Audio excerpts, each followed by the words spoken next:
నాయన. సేవలు చేసే వారికి ఒక్కొక్క మినిస్ట్రీకి ఒక్కొక్క తగ్గట్టు పేరిచ్చారు ప్రభు. మీరు మరి మీ సేవకై ఒక మినిస్ట్రీ నాకు ఉండాలి కదా ప్రభు. ఆ మినిస్ట్రీకి ఒక చక్కనైనటువంటి పేరు కావాలి నాయన. అడిగాను 3 సంవత్సరాలు కేవలం పేరు కొరకు అడిగాను. నా మినిస్ట్రీకి, ఈ విట్నెసెస్ మినిస్ట్రీ ఈ పేరు ఎప్పుడిచ్చాడు? పోయిన సంవత్సరము 2014 సంవత్సరాల నాటికి నన్ను విడుదల ఇచ్చారు. విట్నెస్ అంటారు.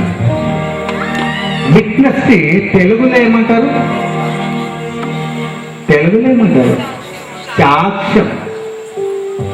సాక్ష్యం. తన మన జీవితంలో చేసిన దాన్ని మనము మరిచిపోకుండా ఒక సాక్షిగా నిలబడాలి. హల్లెలూయా. అయితే లూకా సువార్తలో ఒక్కసారి మనము ధ్యానించినట్టయితే లూకా సువార్త 17వ అధ్యాయం 10 మంది కుష్ఠ రోగులు ప్రభు చెంతకు వస్తున్నారు. ప్రభు వారి విశ్వాసాన్ని బట్టి వారిని స్వస్థపరిచేందుకు మీరు వెళ్ళి మీ యాజకులకు కనపరుచుకున్నారు. వారు తిరిగి వెళ్ళుచుండగా వారు శుద్ధులయ్యారు, స్వస్థత పొందారు. ఆ 10 మందిలో ఒక్క కుస్తీ గమనించాడు. నా కుస్తీ పోయింది, నీ చేతులు కాళ్ళు చక్కబడ్డవి. సంతోషం, గంతులు వేస్తున్నాడు. 10 మంది స్వస్థత పొందాడు. ప్రభు తన జీవితంలో చేసిన మేలును బట్టి తనకు కృతజ్ఞత తెలిపేటందుకు ప్రభు దగ్గరికి వస్తున్నారు. యేసయ్య చిన్నగా చూసి ముసి నవ్వులతో చిన్నగా చూస్తున్నాడు. ఆయన ఏమంటున్నాడు? ప్రభువా, నేను స్వస్థత నందాను ప్రభువా, నీకు కృతజ్ఞత. దానికి బదులుగా ప్రభు ఏమంటున్నారు? ఆ 9 మంది ఎక్కడ? ఆ 9 మంది ఎక్కడ? మీరు 10 మంది వచ్చారు కదా నా దగ్గరికి, 9 మంది ఎక్కడ? ఆ విధంగానే ఈరోజు ఈ ప్రపంచం అంతటా కూడా ప్రభు ఒక్కొక్కరిని స్వస్థపరుచున్నారు. తన సేవకై, తన మార్గములో కొద్దిమంది బిడ్డలు ఆ కుష్టి వాళ్ళు మరిచిపోయి వెళ్ళినట్టే చాలా మంది వెళ్ళిపోతున్నారు, దారి తప్పిపోతున్నారు. కానీ ఈరోజు ఆయన సాక్షిగా నేను నిలబడి ఉన్నాను. ఈరోజు ఈ వేదిక పైన నేను కళలు కూడా ఊహించలేదు. ఇంత చక్కనైనటువంటి వేదిక పైన నిలబడి మీకు ఈ సువార్తను నేను ప్రకటిస్తాను. ఇది కేవలము దేవుని కృప. ఈరోజు ఆ దేవాది దేవుని ద్వారా నేను పొందిన కృప మీరు కూడా పొందాలి అని నేను ఆశిస్తున్నాను. ఎంతమంది ఇష్టపడుతున్నారు, ఎంతమంది ఎదురు చూస్తున్నారు? యేసయ్య కృప నాకు కావాలి, యేసయ్య కృప నేను అనుభవించాలి. హల్లెలూయా. అది ఒక పట్టుదలగా మన పెదవుల పైన కంకణం కట్టుకోవాలి. మన విశ్వాసాన్ని మనం కోల్పోకూడదు. హల్లెలూయా, హల్లెలూయా, హల్లెలూయా, హల్లెలూయా. తండ్రి వందనం, తండ్రి స్తోత్రం, తండ్రి వందనం, తండ్రి స్తోత్రం, యేసయ్య వందనం, యేసయ్య స్తోత్రం, ఆత్మదేవ వందనం, ఆత్మదేవ స్తోత్రం, ఆత్మదేవ స్తోత్రం. హల్లెలూయా. మీ దగ్గర పరిశుద్ధ గ్రంథాలు ఉన్న ఎడల యోహాను సువార్త 21 అధ్యాయాన్ని ఒక్కసారి తెరవండి.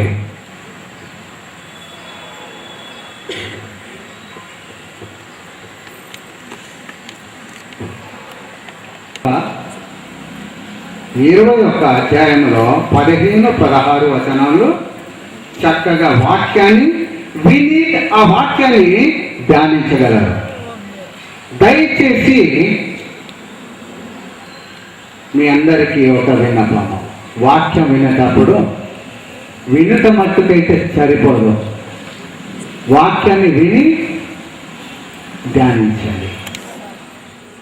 ఎప్పుడు కూడా కేవలం మనము వినేవారుగా మాత్రం ఉండకూడదు. ఎందుకని చెప్తున్నానంటే వాక్యం 2 అంచెల ఖడ్గం మన జీవితంలో సరిచేస్తుంది, మన జీవితంలో మార్చేస్తుంది. హల్లెలూయా, హల్లెలూయా. వాక్యము 2 అంచెల ఖడ్గము. వాక్యము 2 అంచెల ఖడ్గం అంటే ఒకటి మీకును ఒకటి నాకు. 21 అధ్యాయము 15-16 వచనాలు ఒకసారి చదువు. After they had eaten, Jesus said to Simon Peter, Simon, son of John, do you love me more than these others do? Yes, Lord, he answered. You know that I love you. Jesus said to him, take care of my lambs. A second time Jesus said to him, Simon, son of John, do you love me? Yes, Lord, he answered. You know that I love you. Jesus said to him, take care of my sheep. A third time Jesus said, Simon, son of John, do you love me? Peter was sad because Jesus asked him the third time, do you love me? So he said to him, Lord, you know everything, you know that I love you. Hallelujah. Hallelujah. Hallelujah. Hallelujah. యేసయ్య తన శిష్యులతో ఏ విధంగా అడిగున్నారో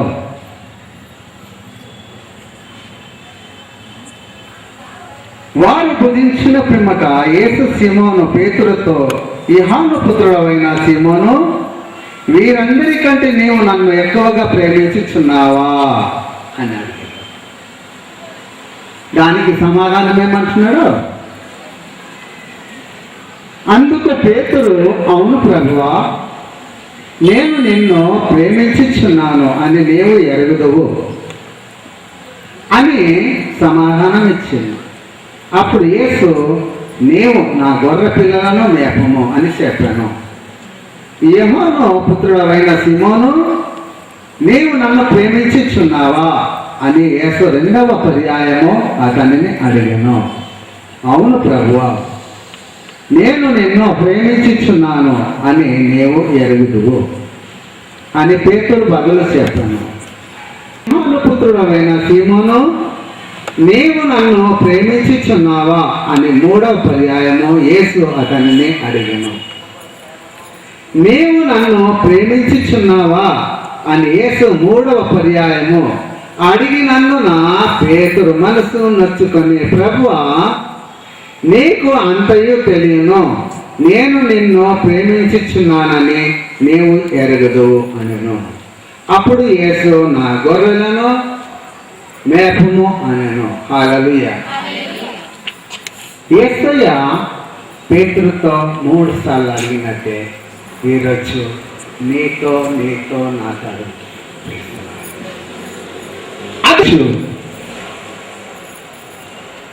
మిమ్మలను మనము నిజముగా ఇది ప్రేమిస్తున్నామా? ఒక్కసారి మన ఆత్మీయ పరిశీలన చేసుకున్నాం. నిజంగా ఎంతమంది యేసయ్యను ప్రేమిస్తున్నారు? ప్రైజ్లో హల్లెలూయా, హల్లెలూయా. ఒక చిన్న మాట చెప్తాను, అప్పుడు మీ హృదయం అంతా చిన్నగా అయిపోతుంది. చెప్పాలా మరి ఆ మాట? చెప్పాలా? కోపం కూడా రావచ్చు మరి నాకు, అయినా పర్వాలేదు, నేను చెప్పాను. హల్లెలూయా. యేసయ్యని ఎంతమంది ప్రేమిస్తున్నారంటే అందరూ చేతులు ఎత్తిండ్రు. ఓకే, ఏంటిది ఈ ప్రపంచంలో ఏం కాదు చెప్పండి. ఇప్పుడు నోర్లంతా మూతపడ్డాయి. యేసయ్య కావాలన్నారు, కరెక్టే. మరి మనం జీవించాలంటే మనసుకి ఏది ప్రాముఖ్యంగా ముఖ్యమైనది? డబ్బు. అయితే మనం నడిచేటప్పుడు డబ్బు మూట ఒకటి దొరికింది అనుకుందాం. అప్పుడు మీరు యేసయ్యని ప్రేమిస్తారా, డబ్బు మూటని ప్రేమిస్తారా? హల్లెలూయా. ఏం ప్రేమిస్తున్నారా, డబ్బుని ప్రేమిస్తున్నారా? చాలా తప్పు. నేను నమ్మను. ఎందుకంటే ఒక్కొక్కసారి నేను కూడా డబ్బు వైపు పరిగెత్తుతాను. ఎప్పుడు నా జోబులో ఒక్క పైసా లేనప్పుడు 10 రూపాయలు కాగితం ఇవ్వదని బట్టి పరిగెత్తాను.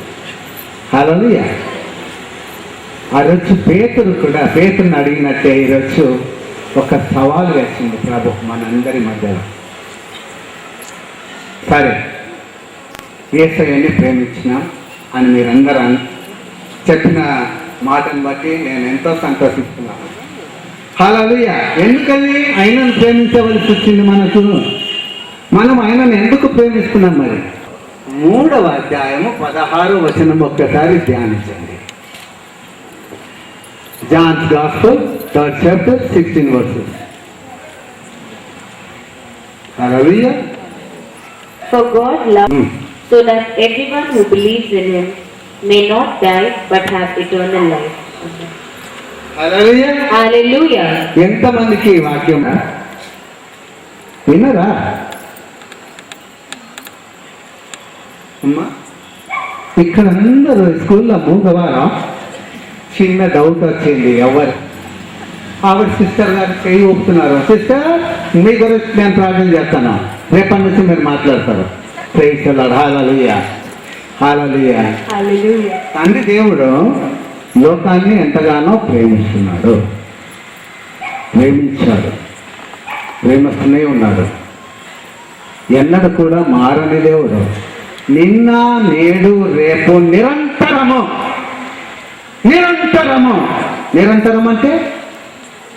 నిరంతరం అంటే ఏంటిది? మనం ఈ లోకానికి బాయ్ చెప్పే వరకు, అంతేనా? హల్లెలూయా. అప్పటి వరకు మనల్ని ప్రేమించి మన సమయాన్ని బట్టి మన ప్రతి అవసరతలను తీరుస్తూనే ఉంటాడు. హల్లెలూయా. ప్రేమిస్తాము, మరి కొద్ది సమయమో ద్వేషిస్తాము. మన ప్రేమలో స్వార్థం. హల్లెలూయా. యేసయ్య ప్రేమలో స్వార్థం లేదు, ఆయన ప్రేమలో స్వార్థం లేదు. మరి మన ప్రేమలో స్వార్థం ఎందుకు ఉండాలమ్మా? హల్లెలూయా. ఆయన ఏమంటున్నాడు? నిన్ను నీవు ప్రేమించినట్టు నీ ఇరుగు పొరుగు వారిని ప్రేమించమంటున్నాడు. నీవు నీ శరీరాన్ని ఎంతగా ప్రేమించుకుంటున్నావో నీ ప్రక్కనున్న వారిని ప్రేమించు. అడిగి తెలుసుకో ప్రక్కనున్న వారిని ఉన్నదా, అడిగి తెలుసుకో. సమస్య, తనకి ఏదైనా సమస్య ఆయన చెప్తే తన కొరకు నువ్వు ప్రార్థన చేయి. నువ్వు ప్రార్థన చేసినప్పుడు యేసయ్య ఆ సోదరు యొక్క సమస్యను తొలగిస్తాడు. Praise the lord. అది దేవుని బిడ్డలమైనటువంటి మనకు ఉండవలసిన లక్షణం. హల్లెలూయా. 5వ వచనం నుండి 7వ వచనం వరకు ఒకసారి గట్టిగా చదవము. Verses 5 to 7.